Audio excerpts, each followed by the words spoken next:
All right, everyone, welcome back to Mac Street Garage. I am now going to take the grill off of the Jeep. The sun is going down.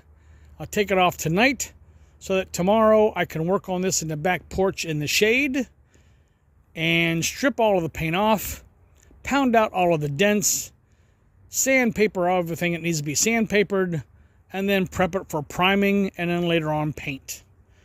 Not quite sure what color it's going to be. I am going to keep this the Ohio State colors, so it's either going to be the Luzon red or the gray. I'm not quite sure. So stand by. We'll all find out tomorrow what color it's going to be. All right, welcome back to Mac Street Garage. As you can see, it's a beautiful day today. Temperature may make it to about 77 degrees, so it'll be a perfect day to work. As you can see, I had the grill off the 47 Jeep. Some of the screws came out without any big issues. Unfortunately, this one did not, nor this one, or this one. What I've never understood was why people put all of these parts on and then spray over everything. Because then that puts paint all around these edges, makes it very hard to get the pieces back off if you need to. But that's okay. I can get this done. I need to go to the store, however, and buy some paint remover because there are about 3 different colors of paint.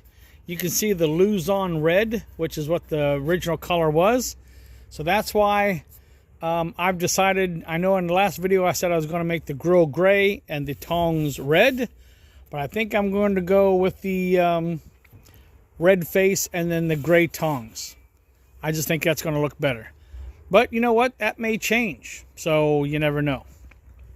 And of course, I don't know how I'm going to get this off because they look like they took a paintbrush and painted over all of this.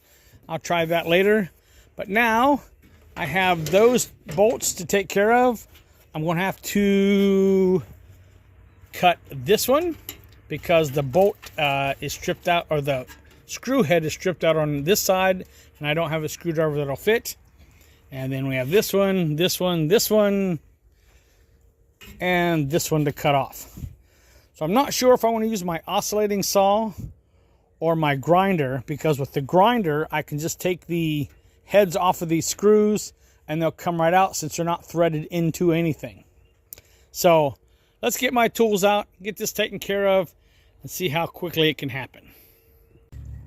All right, and we're back. I tried to use my tripod, but the way things are going out here, I couldn't see the screen. The sun is nice and bright, so there you go. So I took this thicker pad off and put on this thinner cutting wheel. It's only 1/16 inch thick because I needed to get in here and grind the heads off of those screws without really damaging this ring.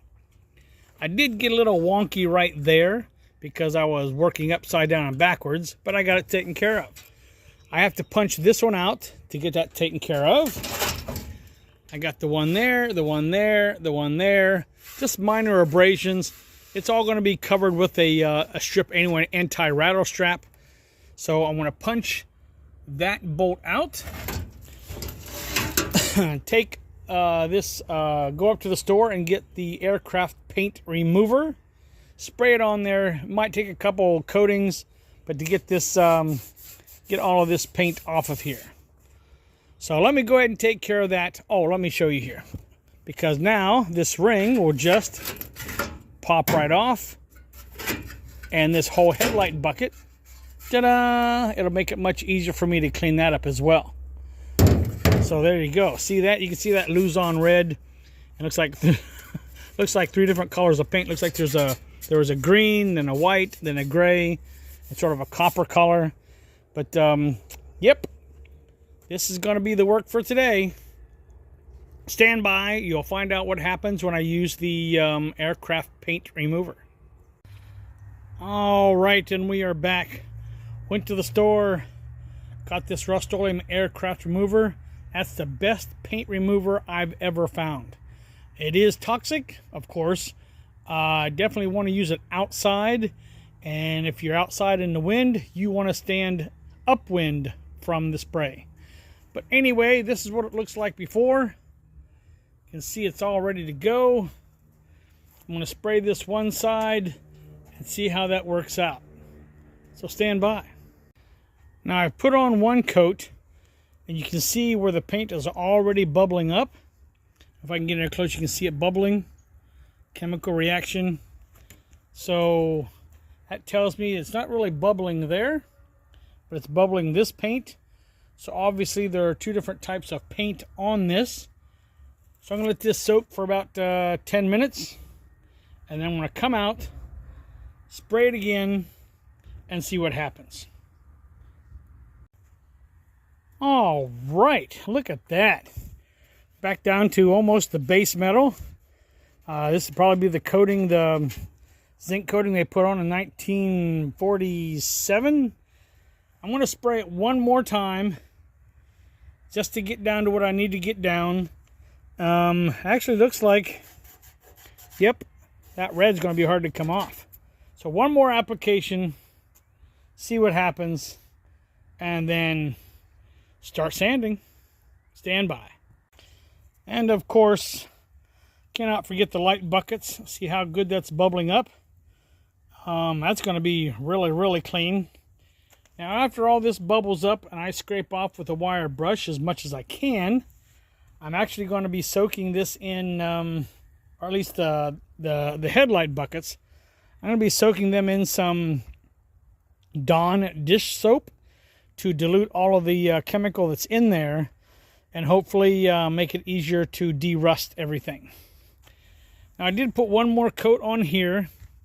You can see there are spots where it is bubbling up, but it looks like what's going to come off has come off, and I'm just going to have to use a sander and do these spots behind. There's some spots there that are bubbling up, so let that set for a few minutes, not too long, because once it dries, it's just as bad as what the paint was before.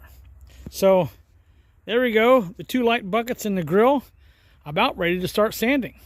So stand by, we're going to have some more videos soon.